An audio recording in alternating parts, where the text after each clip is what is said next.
रात गहरी हो चुकी थी और चंद्रमा बादलों के पीछे छुपा हुआ था। गांव के पास एक पुराना शमशान था, जहां लोग रात को जाने से कतराते थे।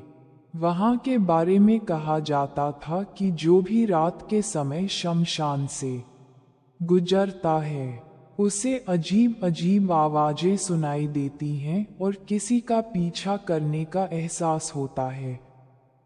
रात के 2 बजे थे और रमेश, जो अपने काम से लौट रहा था, ने शॉर्टकट लेने के लिए शमशान के रास्ते जाने का फैसला किया। जैसे ही वह शमशान के पास पहुंचा, उसे ठंडी हवा का झोंका महसूस हुआ और अचानक चारों तरफ से एक अजीब सी सड़ांध भरी गंध फैलने लगी। वह तेजी से आगे बढ़ा, लेकिन तभी उसके कानों में एक धीमी धीमी फुसफुसाहट सुनाई दी, मानो कोई उसका नाम पुकार रहा हो।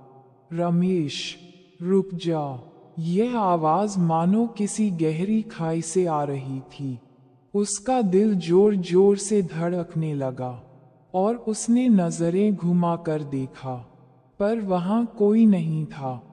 जैसे ही उसने दोबारा चलना शुरू किया, अचानक उसके सामने एक जलती हुई चिता दिखाई दी, जबकि वहां पहले कुछ भी नहीं था।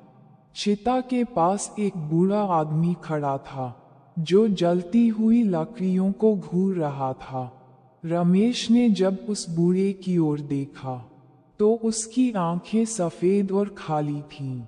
बूढ़े ने उसकी ओर इशारा करते हुए कहा, "यहाँ से भाग जाओ, वरना तुम्हारी आत्मा भी इसी आग में जल जाएगी।" रमेश को कुछ समझ नहीं आया। वह जितनी तेजी से दौड़ सकता था, दौड़ पड़ा, लेकिन उसकी हैरानी की हद तब हो गई जब उसने महसूस किया कि वह शमशान के बाहर पहुंचने की बजाय बार बार उसी जलती हुई चिता के पास लौट आ रहा है। ये सिलसिला कई बार दोहराया गया। आखिरकार उसने चिल्लाकर पूछा, "कौन हो तुम? मुझे क्या चाहिए?"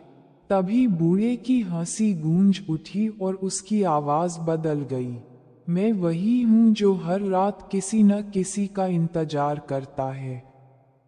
आज तुम्हारी बारी है।"